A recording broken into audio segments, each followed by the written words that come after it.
Hey, look at this one, 46 Dodge. This thing's badass. It has a nice stance about it. The cab is just chopped just right. It's got a supercharged small block Chevy. The wheels look good, the stance looks good, the bed is just the right length. I mean, this is a good looking truck. Watch this build. We're going to do a couple of things with it. We're going to change out the transmission, put some air conditioning in it, make it a good driver so he can drive to Virginia or wherever he wants to go. Stay tuned. Hey, this is a 66 Impala that I've been working on. If you've been following along, you know I have a problem with the Holley Sniper. What I have a problem with is the motor misses. It doesn't do it all the time. You can be driving at 70 miles an hour and all of a sudden it'll start missing. You can be sitting at a red light and it'll start missing. So it comes and goes. The first test I did, I found that number 2 cylinder was colder than all the rest with a temperature gun. So we went and we did plugs, we did wires, and we still had the problem. So I changed out the cap and the rotor, and the problem went away. What I did was I changed to a different distributor, and the problem went away. So I put a new cap on this distributor and put a new button on, and everything was gone. I actually called the customer. I was going to deliver it. Everything was fine. On the test drive, where we went around my little test track, it started missing again at 2,000 RPM. That's where it seems to be prevalent at, is 2,000 RPM. But it will come and go. It's not like it's on all the time. So I started doing my troubleshooting. At this time, I figure it's not a mechanical issue, it's an electrical issue.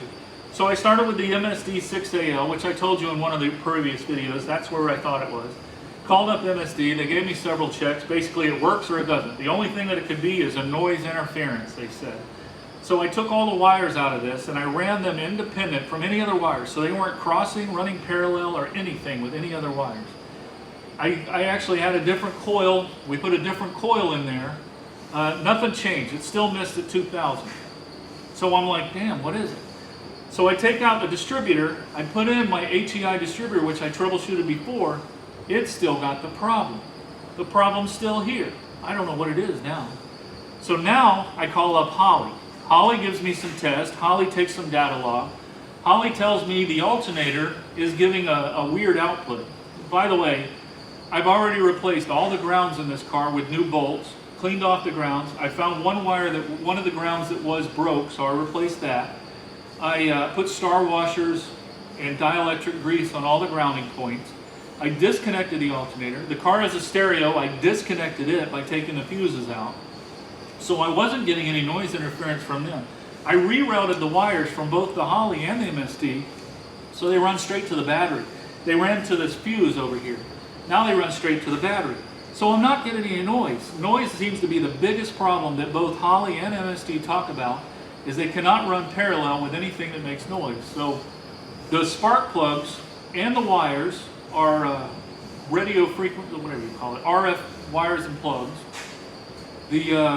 So the only thing I got left now is the HOLLEY Sniper and or the fuel pump. So I changed to a different fuel filter. I've got to get a fitting to test the actual fuel pressure at 55 to 65 PSI.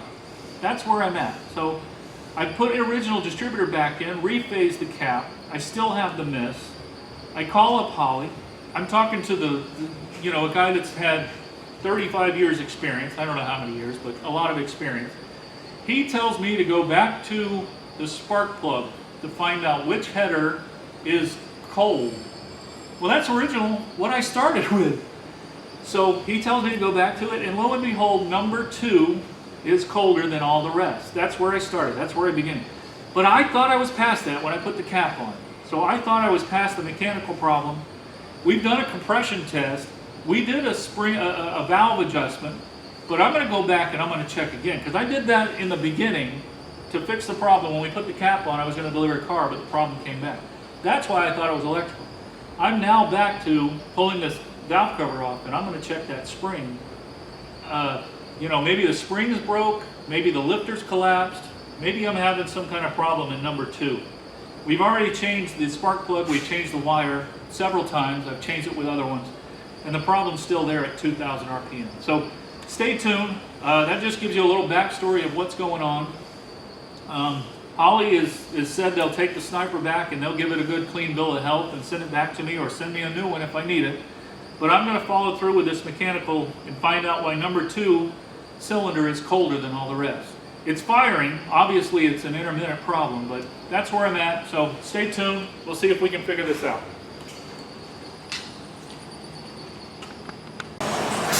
Hey, hey, hey.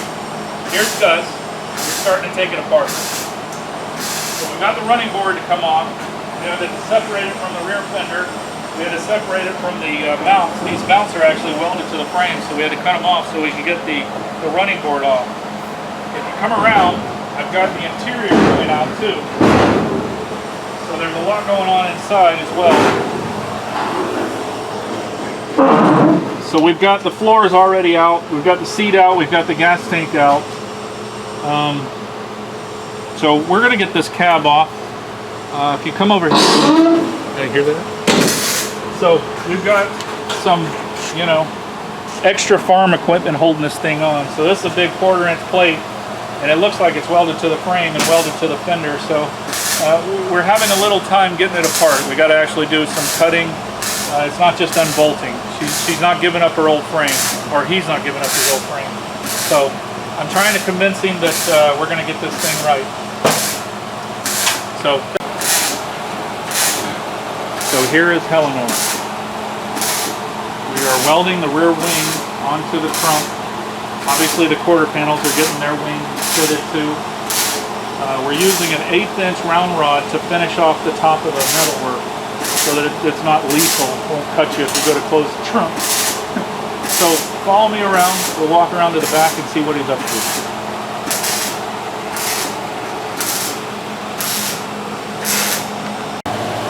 So Mark's here. He's welding on the back of Helleanor.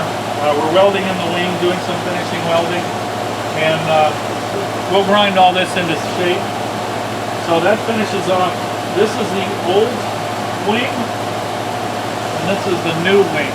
You can see it there in the picture. So you can see we've made this quite big, quite large, and extended the whole quarter panel out.